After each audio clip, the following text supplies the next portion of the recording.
সম্মানীয় দর্শক বন্ধুগণ, পশ্চিমবঙ্গ সরকারের তরফ থেকে কৃষকদের জন্য বেশ কয়েকটি গুরুত্বপূর্ণ পদক্ষেপ নেওয়া হয়েছে। এই পদক্ষেপগুলির ফলে কৃষকরা বিভিন্নভাবে অর্থনৈতিক দিক থেকে লাভবান হবেন। কি কি গুরুত্বপূর্ণ পরিবর্তন রয়েছে সম্পূর্ণ আপডেট আপনাদের এই ভিডিওতে দেওয়া হবে। এর আগে অনুরোধ, চ্যানেলে নতুন হয়ে থাকলে ছোট্ট চ্যানেলটি সাবস্ক্রাইব করে নোটিফিকেশন অল করে রাখতে ভুলবেন না। প্রথম আপডেটটি হচ্ছে ইপপ ব্যবস্থা চালু রাজ্যের। সরকারি ধান ক্রয় কেন্দ্রে মাঝে মধ্যেই ওজন নিয়ে ক্ষোভ প্রকাশ করেন চাষিরা। সেই সমস্যা নিরসনে এবার বিশেষ উদ্যোগ গ্রহণ করল রাজ্যের খাদ্য দপ্তর। রাজ্যে ইলেকট্রনিক পয়েন্ট অফ পারচেজ বা ইপপ যন্ত্রের সাহায্যে এবার ধান মাপা হবে। সেই সঙ্গে থাকবে ইলেকট্রনিক ওজন যন্ত্র। ফলে ওজন নিয়ে যে বিভ্রাট তৈরি হতো তা থেকে মুক্তি মিলবে। রাজ্যের খাদ্য দপ্তর জানিয়েছে, ধান বিক্রির পর ইপপ যন্ত্র থেকে বেরোনো স্লিপে উল্লেখ থাকবে কত পরিমাণ ধান বিক্রি করলেন চাষি। ফলে ওজন নিয়ে যে প্রায়ই ঝামেলা বাঁধে ওজনে ঠকানো হয় বলে অভিযোগ করেন বহু চাষি, নতুন ব্যবস্থায় সেই সমস্যা মিটে যাবে। আবার একাংশ অবশ্য এর বিরোধিতা করেছে।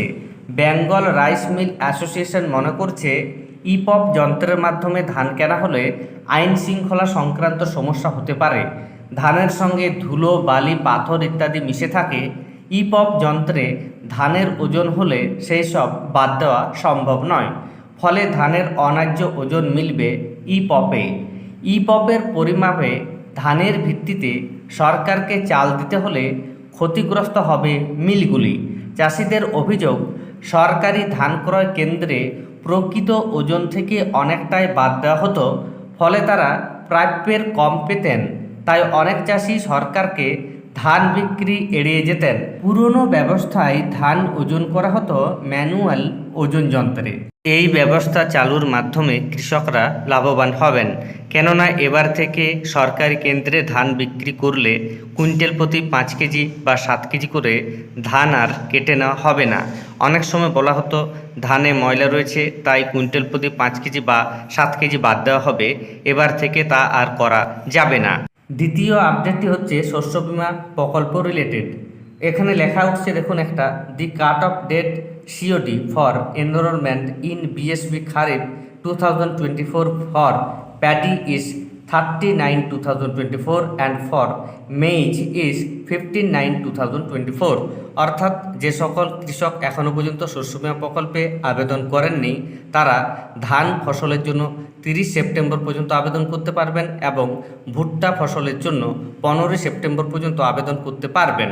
তবে 15 সেপ্টেম্বর যেহেতু রবিবার পড়ছে, তাই সরকারের তরফ থেকে আবেদনের সময়সীমা আরও বাড়ানো হতে পারে। তৃতীয় আপডেটটি দেখুন, কৃষি পরিকাঠামো উন্নয়নে প্রশাসনের তরফে নেওয়া হয়েছে একাধিক উদ্যোগ। ফসল কাটা থেকে শুরু করে হিমঘরে রাখা এবং ওই ফসলকে বাজারজাত করার যে সম্পূর্ণ প্রক্রিয়া, সেক্ষেত্রেও প্রয়োজন হয় বিরাট আর্থিক সহায়তার। এক্ষেত্রে কৃষক সমবায় সমিতি এবং হিমঘর মালিকদের দিকে সাহায্যের হাত বাড়িয়ে দেয় জেলা প্রশাসন।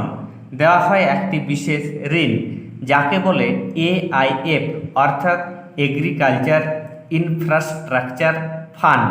এই ঋণ সম্পর্কে সচেতনতা বাড়াতে সংশ্লিষ্ট সব মহলকে নিয়ে ইতিমধ্যেই একটি বৈঠক করেছে জেলা প্রশাসন। সেই বৈঠকে Alipurduar chamber of commerce and industries, Ethelbari শিল্প মালিক সমিতি, হিমঘর মালিক সমিতি, আলিপুরদুয়ার চাল মিল মালিক সমিতি, ভারতীয় চা সমিতি ডুয়ার্স শাখা এবং স্থানীয় ব্যাংকগুলির প্রতিনিধিদের সাথে AIF প্রকল্প নিয়ে আলোচনা করেছে।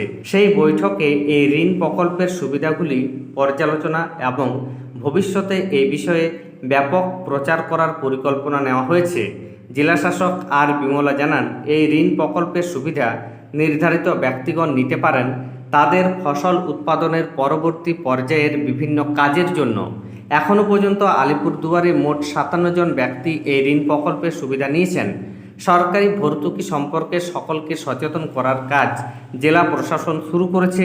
লক্ষ্য হলো গুদাম এবং কোল্ড স্টোরেজ সহ অন্যান্য সুবিধা নির্মাণের মতো কাজকে অগ্রাধিকার দেওয়া। সর্বোচ্চ 2 কোটি টাকা সামান্য সুদে পাওয়া যায়।